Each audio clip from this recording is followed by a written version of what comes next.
Recording is on. Bien, bueno, ya estamos en la clase 12, hoy 8 de junio. Vamos a arrancar el encuentro de hoy que tiene dos momentos. Primero, vamos a hacer como una breve enunciación del texto de Malhotra Naresh que estaba en el cronograma para la clase anterior, que es un texto que habla de la investigación pero a grandes escalas.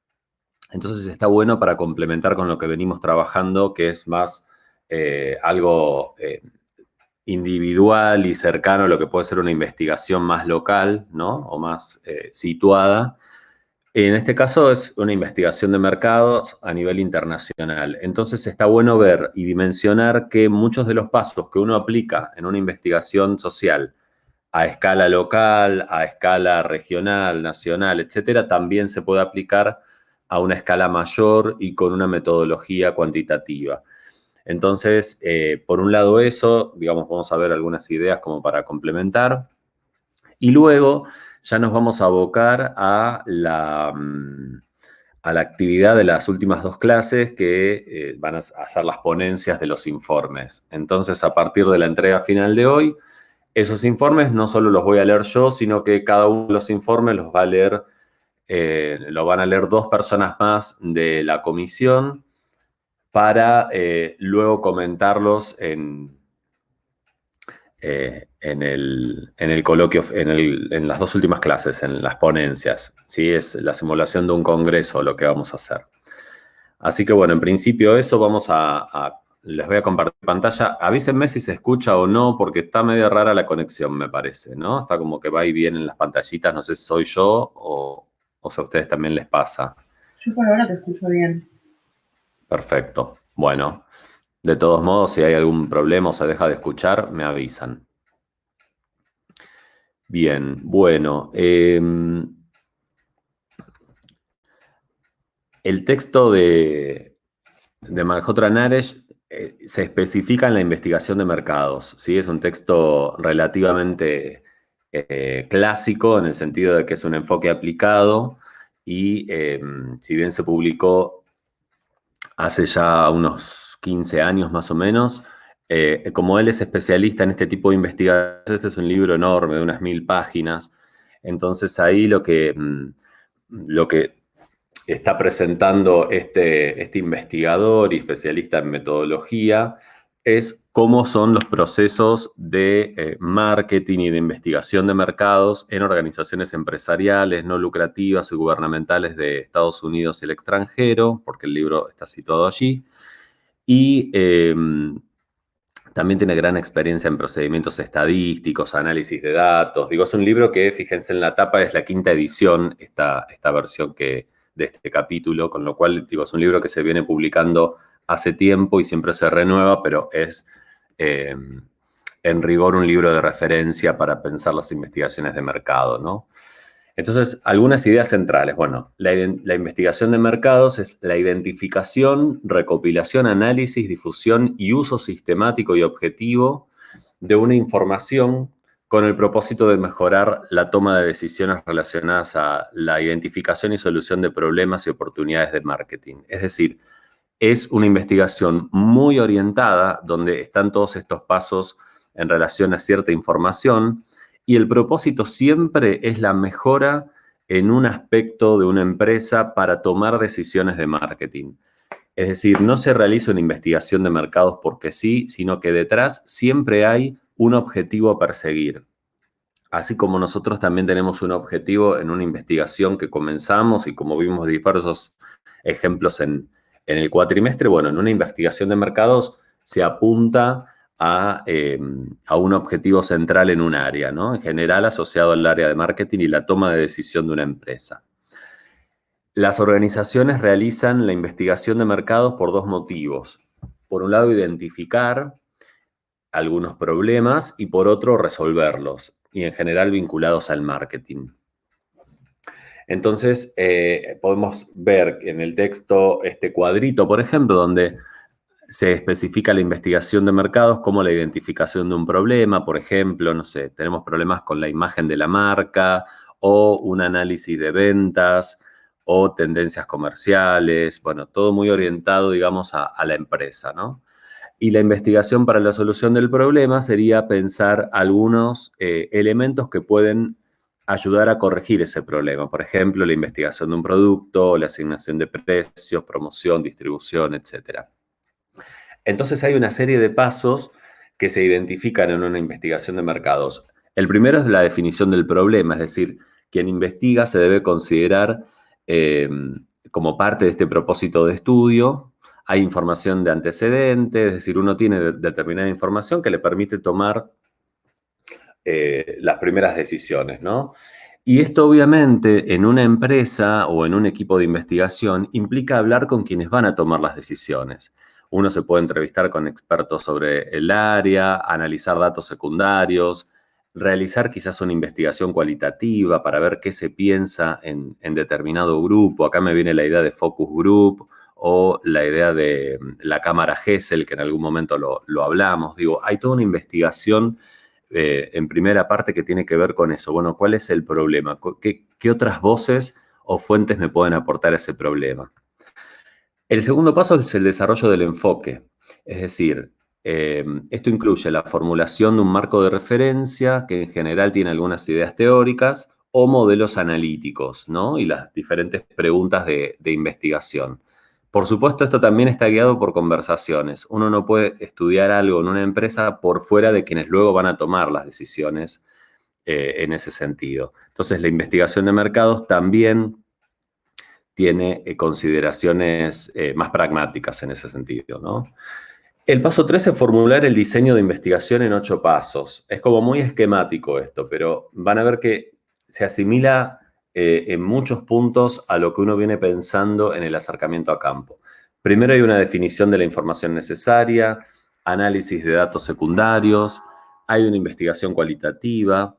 En este caso, en la investigación de mercados, se piensan técnicas de obtención de datos cuantitativos, pensando más en encuestas, observación y experimentación.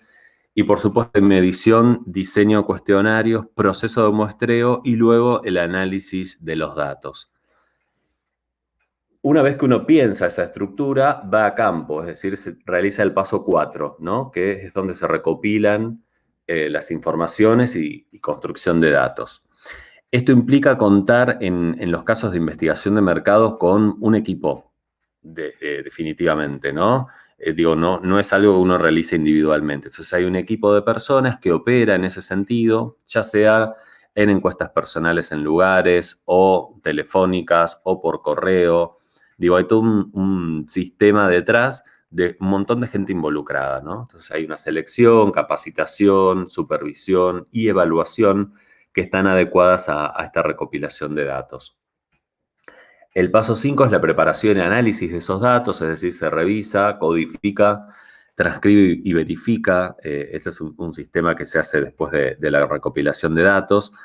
Hay toda una categorización, ¿no? Digo, se le asignan códigos numéricos o letras para representar las respuestas de cada cuestionario. Esta es la tabulación que la vimos en otro texto. Y los datos se analizan para obtener información relacionada a los problemas que ya habíamos detectado en la investigación y por la cual se está llevando a cabo, ¿no? Ahora bien, no nos quedamos simplemente con esa interpretación, sino que hay una elaboración y presentación de un informe. Esto es importante porque la empresa que contrata una investigación de mercados, en general, después quiere tener muy visiblemente esos resultados para tomar decisiones en relación a sus productos. Es un informe que en general es escrito, donde se presentan las preguntas de investigación, el enfoque, cómo se diseñó la investigación, es decir, uno explica qué es lo que hizo, no solo presenta los resultados. Entonces, en esta explicación aparece la toma de decisiones, se aplicaron tales técnicas, se decidió de tal manera, tal procedimiento, de esta manera se recopilaron los datos y de esta manera se analizaron. Uno cuenta todo lo que hizo y la toma de decisiones en el camino. Es decir, los hallazgos, los resultados deben presentarse en un formato que se comprenda fácilmente. Y además también hay una presentación oral, es decir, hay una reunión, una última reunión, cuando ya está presentado el informe, donde los encargados presentan esos resultados a la administración, es decir, a la empresa, a las personas que hayan contratado esa investigación de mercados. Imagínense que estamos hablando de empresas enormes, en general, empresas nacionales con un muy buen desarrollo o empresas internacionales, porque la investigación de mercados, una cuestión que tiene es, bueno, el costo, ¿sí? No es para cualquier emprendimiento. Y vamos a mostrar dos ejemplos como para tomar dimensiones de ejemplos clásicos, pero que impactaron en la toma de decisión de una empresa. Entonces, por ejemplo, bueno, les sonarán los Boeing, ¿no? Los aviones. Hubo una investigación de mercados en el 2003-2004 y fíjense acá, parte del texto explica esto, pero que resulta como muy interesante para repasar. El estudio consistía en una encuesta basada en 903 entrevistas realizadas en Inglaterra, Tokio y Hong Kong a viajeros internacionales, en general mayores de edad, que habían realizado al menos un vuelo reciente de 8 horas o más. Entonces, fíjense que en esta primera oración yo ya tengo el referente empírico, es decir, las personas que forman parte de mi muestra. No son cualquier tipo de viajeros, sí aquellos que están en Inglaterra, Tokio y Hong Kong. Uno puede pensar, bueno, ¿dónde fueron realizadas las encuestas a estos viajeros internacionales? En los aeropuertos. Bueno, ahora vamos a ver si eso se explica o si en todo caso uno podría preguntarlo después. Pero la consigna era que tendrían que haber realizado un vuelo reciente de 8 horas o más. Entonces, se aplicaron entrevistas entre noviembre de 2003 y febrero de 2004. Ahí está la coordenada de tiempo. Entonces, yo ya tengo el lugar, las personas y el tiempo. Perfecto. Y hay una metodología en 2 etapas. En la primera, se examinó y se calificó a los encuestados mediante entrevistas telefónicas o personales. Y después se respondió a una encuesta online, ya sea en su casa, en su trabajo o en un local central de entrevistas, que esto a veces también ocurre, ¿no? Entonces, en cada región, la empresa a cargo, que era Harris, encuestó a un número igual de pasajeros de primera clase, clase ejecutiva y clase turista. Se seleccionaron esas 3 dimensiones del vuelo, ¿no? Entonces se encontraron algunos hallazgos que se presentaron, y ahí están los 3 puntos. En el caso de los vuelos sin escalas, digo, los que venían directos, más del 60% prefirió un avión para 250 pasajeros de un solo nivel que uno grande de 550 pasajeros de 2 niveles. 7 de cada 10 viajeros preferían un viaje sin escalas en un avión de 250 pasajeros de un solo nivel que en uno más grande, de 550. Y los viajeros de todas las clases de servicio, es decir, primera, ejecutiva o turista, y de los 3 países, creían que con aviones más pequeños obtendrían una mejor experiencia de facturación, abordaje, desembarque, entrega de equipaje en las aduanas o control de inmigración, que en una aeronave de 550 asientos, donde, bueno, hay más gente, uno tarda más desde retirar la valija para hacer todo, ¿no? Entonces, estos datos le sirvieron a esa empresa en ese momento en el que estaba decidiendo qué tipo de aviones fabricar, y a partir de esos hallazgos lo que se desarrolló fue una nueva versión de un avión que es el Boeing 737, que atendía a un mercado muy puntual, que era justamente el que respondía a esta encuesta, ¿no? Los diseños pasaron a ser con 100 a 215 asientos.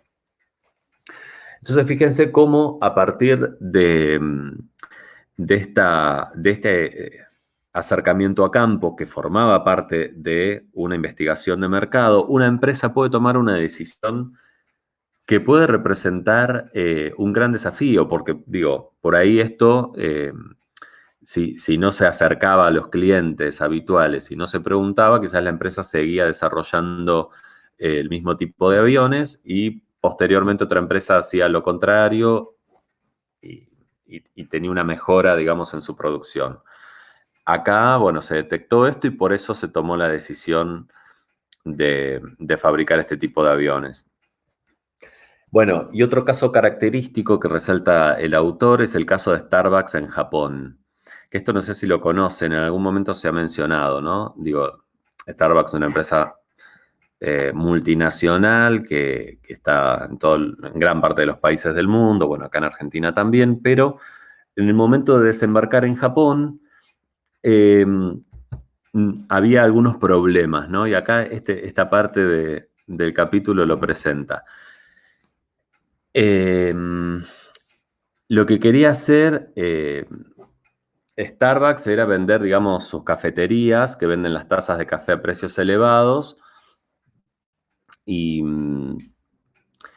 el estudio es de 1996, ¿no?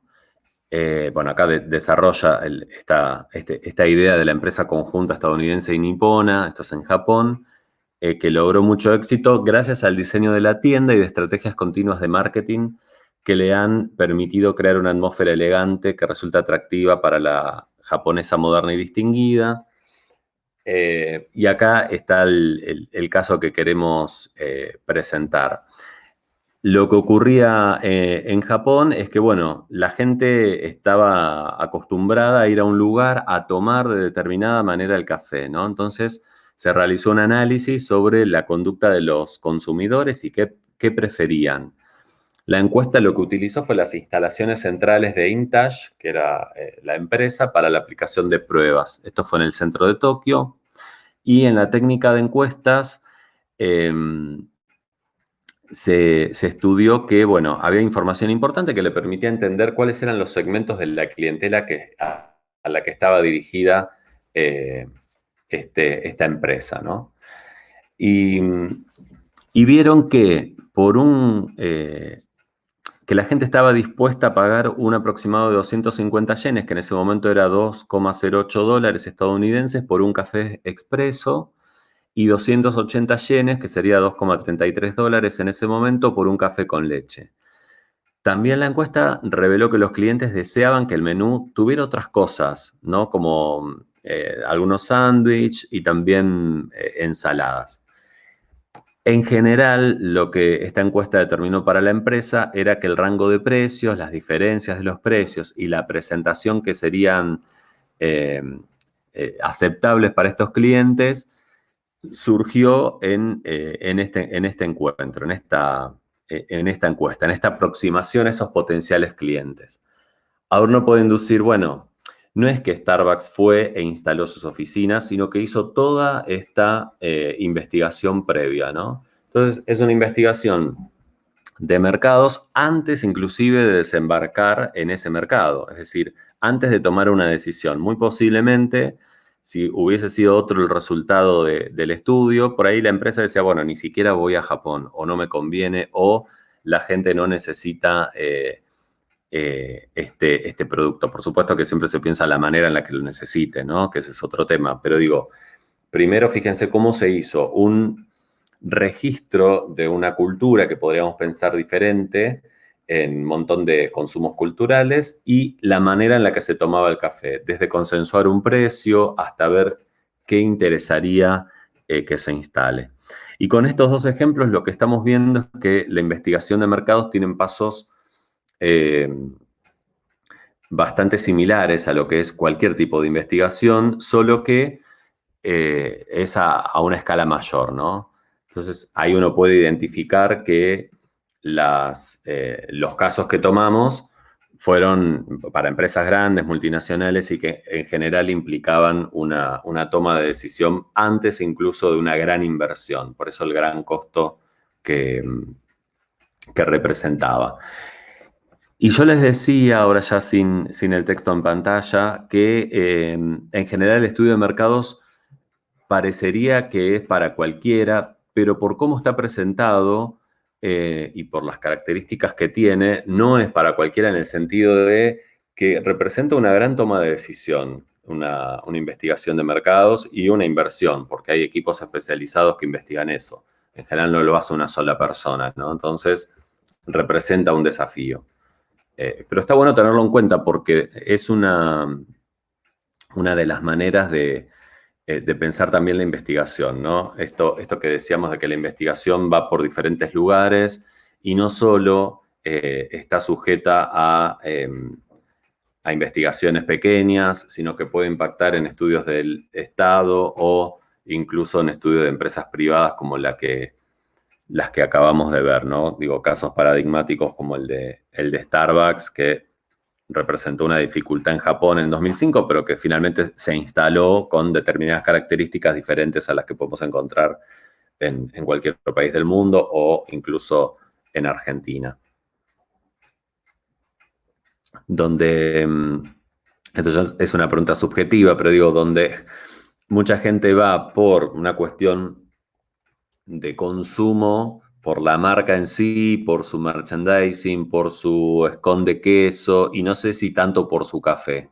En el caso de ustedes, ¿son consumidores de Starbucks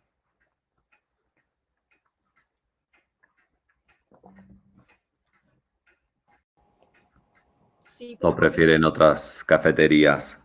pero en verdad porque estaba al lado del gimnasio, por eso nada más. Está al lado de los Megatlón y salí al gimnasio y estaba ahí, pero no por otra cosa.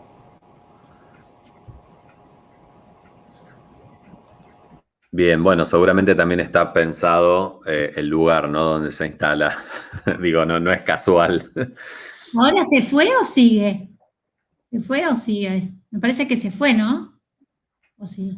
¿Sigue? Starbucks, no, está. Ah, El que anda muy bien es el que está ahí en la Lucila, ahí en Martínez. Ese, los fines de semana, cuando vuelvo de Belgrano, está pila de autos que van para el centro y se ve que paran para llevarse como que pasan tipo automac y se llevan el café.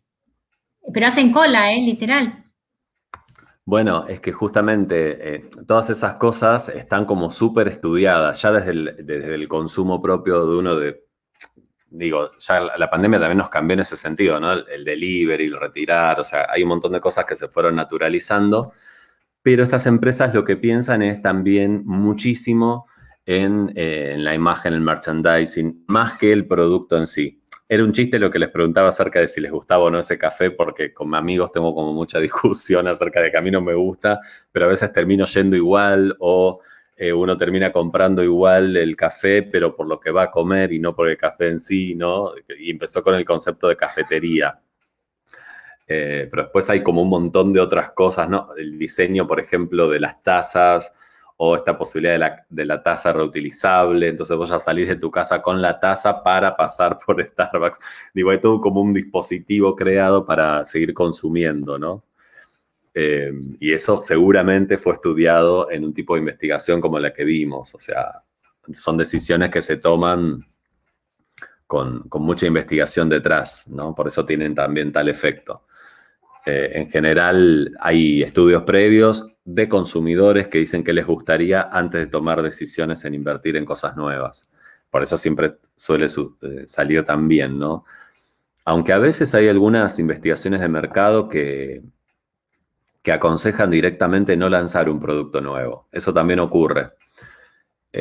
Lo comentamos en otras clases, en algunos otros años, cuando estábamos presenciales, solíamos hacer visitas a diferentes lugares donde se desarrollan investigaciones. Por ejemplo, a un lugar de investigaciones, a una empresa que hacía cámara Gesell. Y ahí nos contaban que a veces se estudian determinados productos que se van a lanzar y en la cámara Gesell y la reacción de la gente, el resultado termina siendo que no va a estar bueno o no le va a gustar, ¿no? Entonces directamente se descartan nuevos lanzamientos. Eso también ocurre. Y es muy interesante porque hay un montón de financiación que queda, digamos, en ese lugar, ¿no? Y a la empresa también le sirve eso porque si lanzara un producto con toda la inversión que corresponde y no funciona, perdería mucho dinero. Bien, insisto, era solo una muestra en el sentido de que es un texto clásico, pero que de alguna manera nos viene a mostrar, bueno, esto que estamos viendo a nivel, les diría individual, porque son informes de acercamiento a campo individuales, pero que podemos tranquilamente pensar a nivel universidad, a nivel ciudad, a nivel provincia, país, etcétera, también se desarrolla de manera multinacional, ya pensando en estrategias más complejas como es una investigación de mercado. Entonces, me parecía bien esta mirada de lo micro y de lo macro. Ahora bien, volviendo a estas dos últimas clases y estos dos últimos encuentros, tenemos un cronograma que ya voy a poner visible en el aula web en el campus, mejor dicho, sí, el aula virtual, para que puedan ver el cronograma de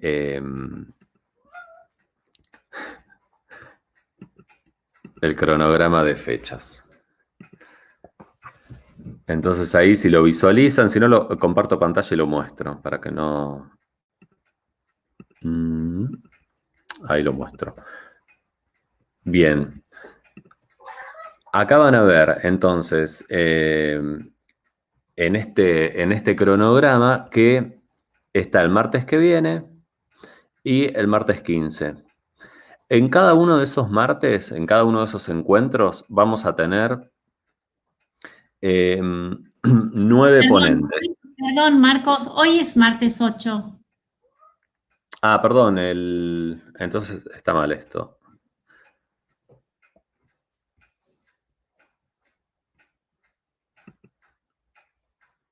Claro, está mal. Bueno, es el 15 sería.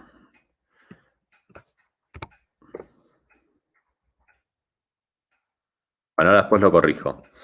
Pero van a ver que encuentran la persona que realiza la ponencia y sus 2 comentaristas. ¿Sí? Y la duración de eso.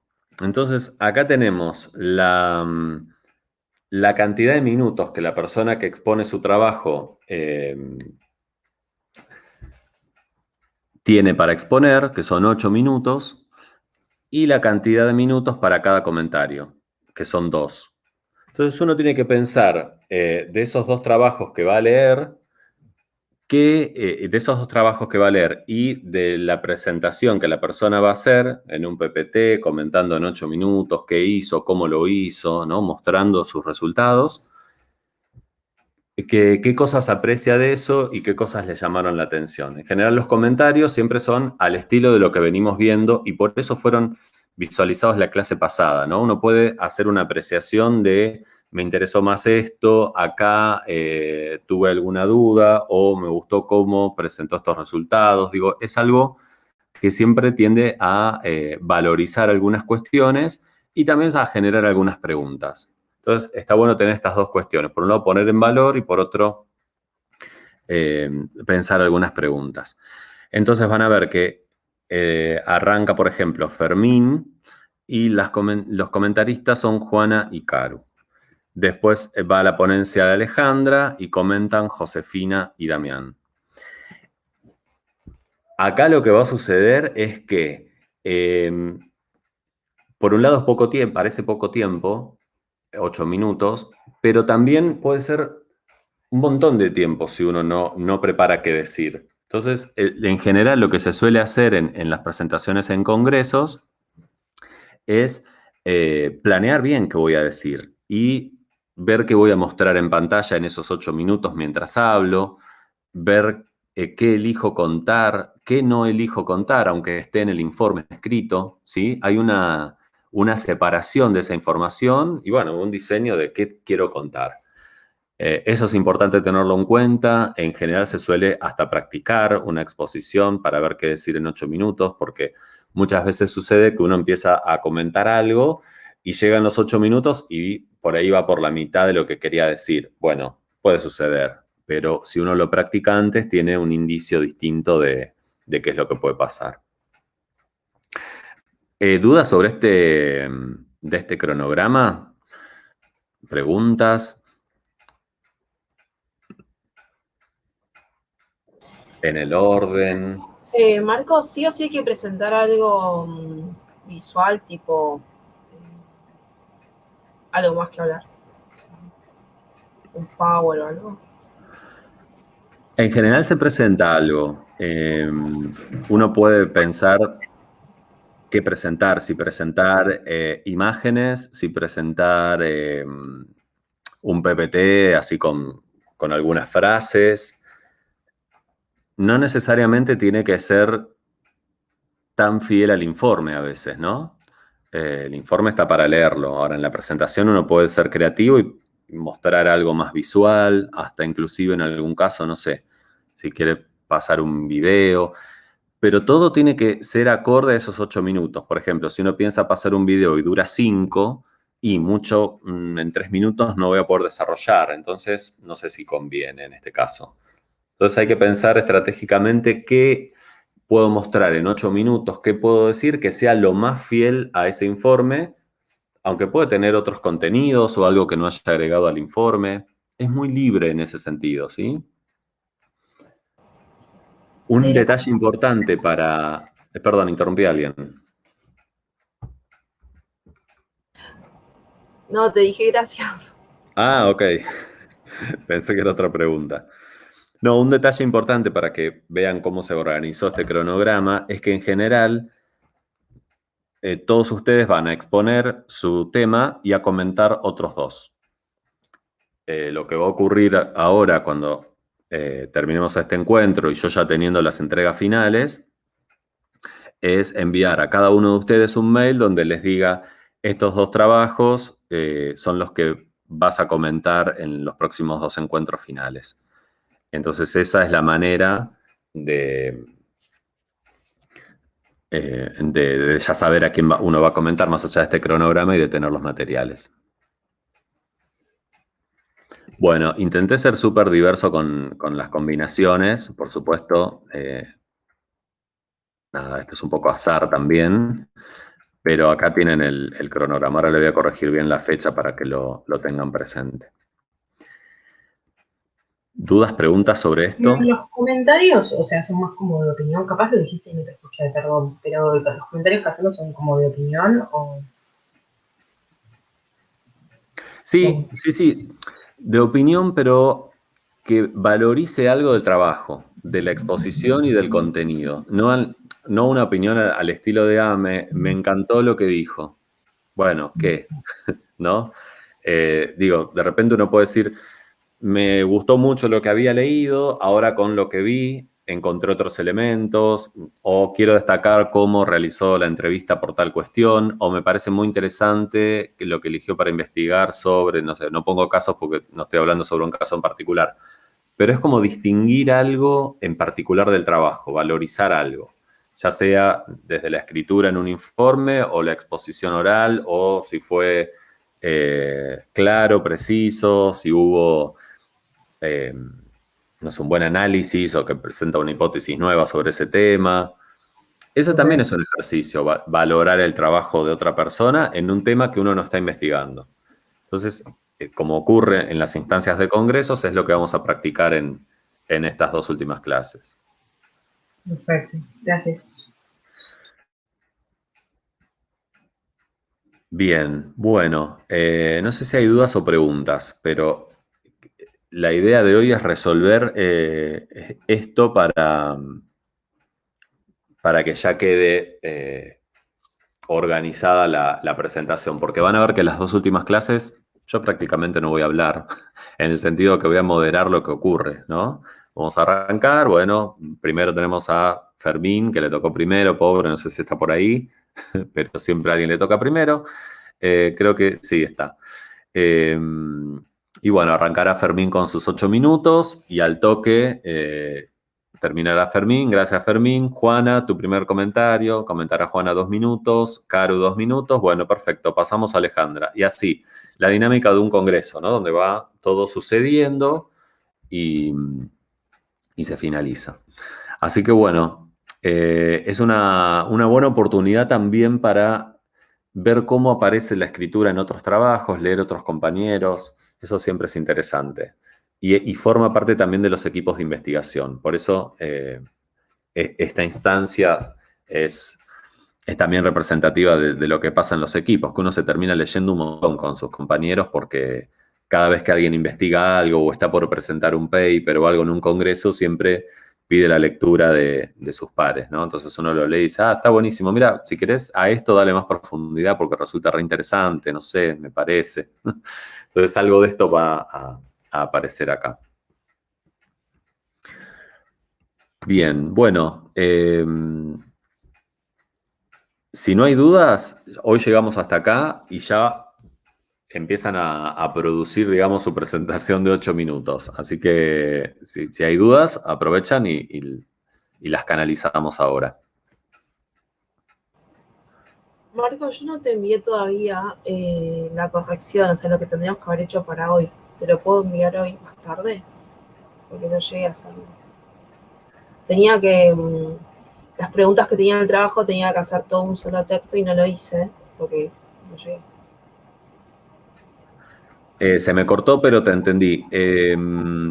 Sí, lo ideal es que lo envíen hoy, aunque sea última hora, que la entrega final sea hoy, porque eso nos permite, por un lado, la lectura que yo le voy a dar a todos los trabajos finales, y por otro, ya que mañana sus compañeros lo tengan. Con lo cual, el compromiso sí es entregarlo hoy, aunque sean 23:59. Ahí les voy a poner un poco de presión, para que podamos llegar a estas dos instancias, tanto a la del martes 15 como a la del martes 22, que además son los dos últimos encuentros, digamos, ¿no? Entonces, este contexto más relajado de los dos últimos encuentros es también el cierre de la cursada.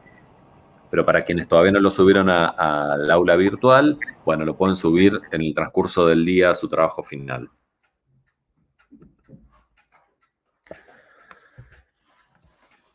Bien, ahí ya corregí las fechas. Gracias, Alejandra. Automáticamente había puesto 8, pero no, 8 era 8.